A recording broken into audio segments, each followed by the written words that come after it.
आज थोड़ा सा डेंगू फीवर के बारे में अवेयरनेस लेते हैं, जानते हैं, क्योंकि मैंने समझा कि डेंगू जिस तरीके से फैलता जा रहा है, एक महामारी के तरह आकार लेता जा रहा है, तो डेंगू के बारे में जानना ज़रूरी है।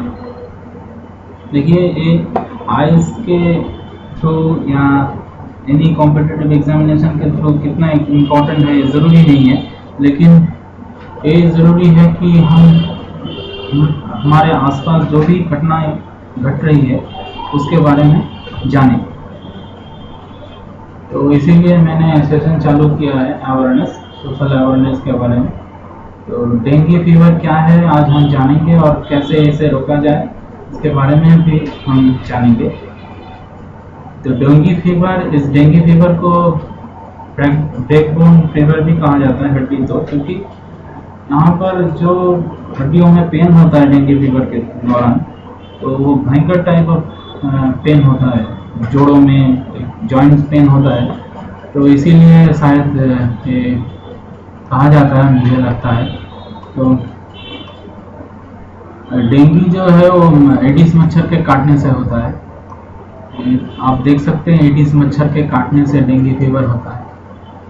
तो एडिस मच्छर और साधारण जो नॉर्मल मच्छर है उसको डिस्टिंग्विश करने हम इजीली डिस्टिंग्विश कर सकते हैं, क्योंकि डेंगू जो एडिस मच्छर है उसके ये देखिए वाइट पैचेस लेग में, बड़े बड़े लेग होते हैं और उसमें वाइट पैचेस होते हैं, देखिए वाइट स्पॉट्स, ठीक है। तो जानना ज़रूरी है कि साधारण मच्छर और एडिस मच्छर में क्या डिफरेंस है। और देखिए सिम्टम्स जो है डेंगू का, सिम्टम्स जो है वो सिम्टम्स से डायरिया होता है, रैशेस भी निकलते हैं, वॉमिटिंग भी हो सकते हैं, कभी कभी वॉमिटिंग होता है, कभी कभी किसी पेशेंट में ये भी देखा गया कि वॉमिटिंग नहीं होता, ठीक है। मसल्स और जॉइंट्स में पेन होता है, इसीलिए शायद इसे ब्रेकबोन डिजीज भी कहा जाता है। और नोज और माउथ में ब्लीडिंग भी वगैरह होता है, क्योंकि छाले पड़ जाते हैं ऊपर, ठीक है, माउथ में तो छाले पड़ जाते हैं। और भयंकर टाइप ऑफ हेडेक होता है, ठीक है। हेडेक ऐसा है जबकि आंखों के पीछे हेडेक होता है, ठीक है। तो ये आपको जानना ज़रूरी इसलिए है क्योंकि ये क्वेश्चन आ सकता है कि एज ए आईएएस ऑफिसर आपके इलाके में अगर डेंगू या ऐसा महामारी छा जाए तो आप क्या करेंगे, एज ए डिज़ास्टर मैनेजमेंट कैसे डिज़ास्टर को रोकेंगे, ठीक है। तो पहले तो आपको जानना ज़रूरी है कि डेंगू क्या है, इसका सिम्टम्स क्या है, इसके बारे में तो हमें उतना डिटेल में जानना ज़रूरी नहीं है, लेकिन जानना ज़रूरी है, इसीलिए मैंने सेशन चालू किया है। देखिए, अगर आपके आसपास आपके मोहल्ले में अगर खुला ड्रेन है, खुला कोई जगह है कि वहाँ पर पानी जमा हो रहा है, तो आप उसे प्रोटेक्ट कीजिए और लोगों को इसके बारे में बोलिए। देखिए, जितना अच्छा आप सिटीजन हो सकेंगे, जितना अच्छा आदमी आप हो सकेंगे, उतना ही अच्छा ऑफिसर आप बन सकेंगे।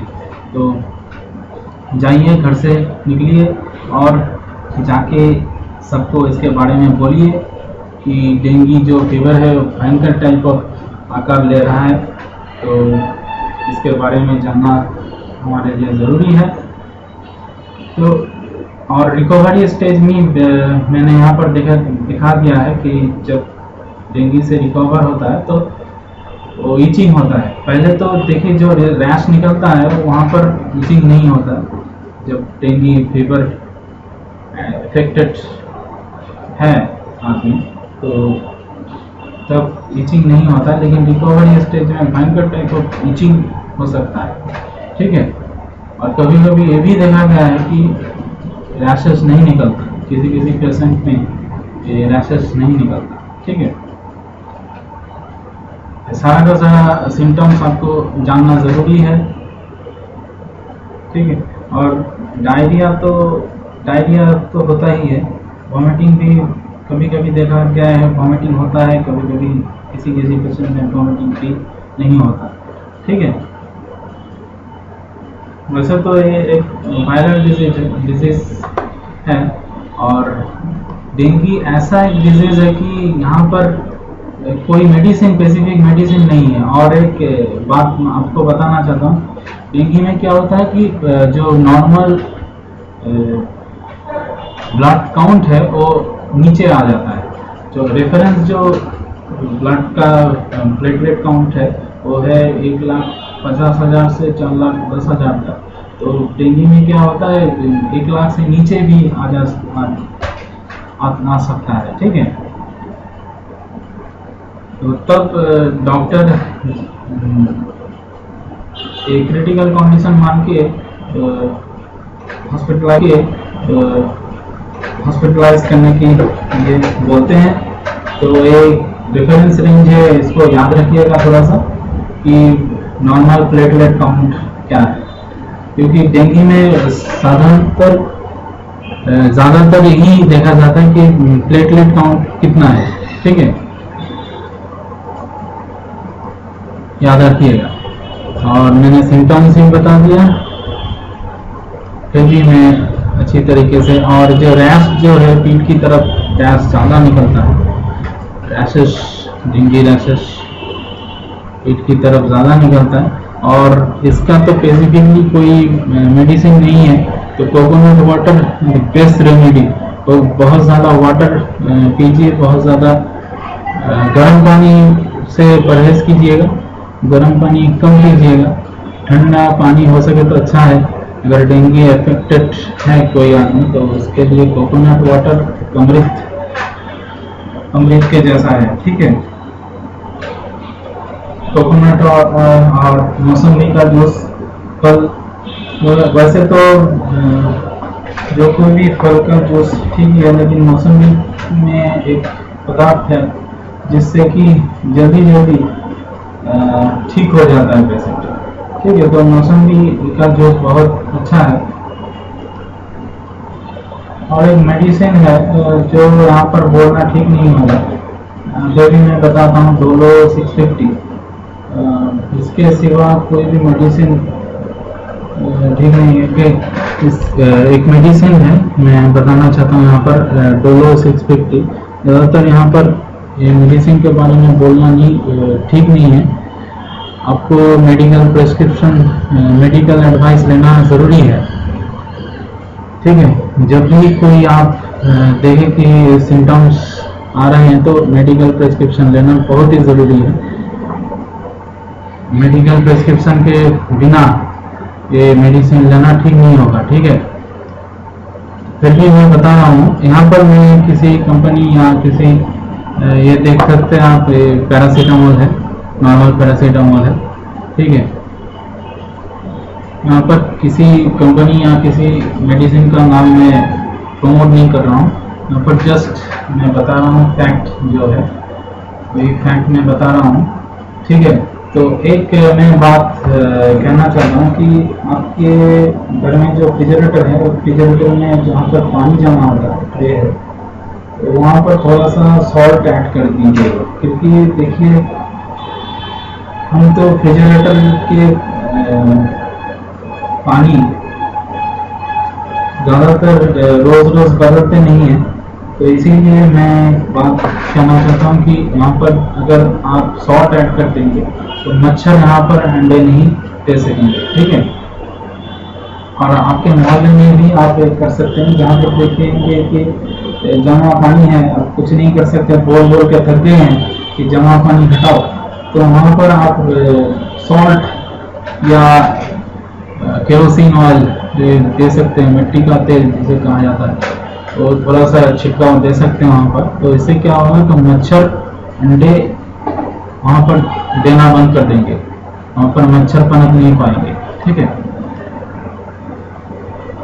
और थोड़ा बताना चाहता हूँ कैरेक्टरिस्टिक्स के बारे में कि डेंगू का मच्छर और नॉर्मल मच्छर क्या है।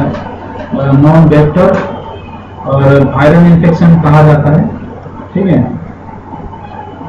Unlike other mosquitoes, they are active bite only during daytime. ये दिन के समय काटते हैं, ज़्यादातर ही देखा गया है। लेकिन ये भी एकदम से सही बात नहीं कि डे टाइम पे ही काटे, रात को भी हो सकता है, लेकिन ज़्यादातर देखा गया कि अगर आपको डेंगू फीवर का अटैक जो है वो बहुत ज़्यादा है तो सपोर्टिव केयर इन हॉस्पिटल ये बहुत इम्पोर्टेंट है, और ब्लड प्रेशर को मॉनिटर करना बहुत ज़रूरी है। और ज़्यादातर फ्लूइड खाने के लिए कहा जाता है, फ्लूइड यानी कि लिक्विड खाना ही प्रोवाइड किया जाता है। तो डेंगू में मैंने पहले भी कहा था कि मुंह में छाले पड़ जाते हैं, ठीक है। बहुत ही डिवास्टेटिंग एक डिजीज़ है, इससे बहुत। और एक बात बताना मैं भूल गया, मैं बताना चाहता हूँ कि इसके बाद डेंगू फीवर के बाद लीवर का मॉनिटराइज करना बहुत ज़रूरी है। लिवर फंक्शन टेस्ट है बहुत ज़रूरी है, एलएफटी जिसे कहा जाता है, ज़रूरी है। एलएफटी में एसजीओटी और एसजीपीटी टेस्ट करना बहुत ज़रूरी है क्योंकि लिवर इफेक्टेड हो सकता है, ठीक है। तो थोड़ा सा ऐसे ध्यान में रखिएगा। ये ज़्यादातर अवेयरनेस क्लासेस हैं, यहाँ पर उतना बोलना ठीक नहीं होगा, फिर भी मैं डिटेल में बता रहा हूँ। यहाँ पर मैं एक बात बताना ज़रूरी समझता हूँ कि without medical supervision do not take any medicine, क्योंकि मैंने पहले भी बताया कि डेंगू का कोई स्पेसिफिक मेडिसिन नहीं है। सिम्टम्स जो आते हैं वहाँ पर सिम्टम्स देख के मेडिसिन दिया जाता है, तो सावधान रहिएगा। यहाँ पर मैं बात बताना चाहता हूँ कि यहाँ पर एक विदाउट मेडिकल सुपरविजन एक एंटीबायोटिक भी बहुत ही हानिकारक हो सकता है, देने पड़ सकते हैं, इसलिए सावधान रहिएगा। और without medical supervision do not take any medicine. और ज़्यादा से ज़्यादा पानी पीजिएगा, जितना ज़्यादा पानी पीजिएगा तो उतना ज़्यादा और जल्दी आप अच्छे हो जाएंगे, ठीक है। और मैं एक बात बताना चाहता हूँ कि लोग अपने घर में साफ सफाई करते हैं लेकिन बाहर ज़्यादा गंदगी पड़ा रहता है, बाहर गंदा करते हैं। तो ये आप देखिएगा कि बाहर साफ सफाई ठीक रहे, क्योंकि हम जितना अच्छा सिटीजन बन सकेंगे उतना ही अच्छा ऑफिसर बन सकेंगे। तो मैं समझता हूँ मेरे इस लेक्चर से कुछ फ़ायदा नहीं करने वाला, क्योंकि जो लोग गंदा करते हैं वो गंदा करते ही जाएंगे बाहर, और अपने घर सफाई करते जाएंगे।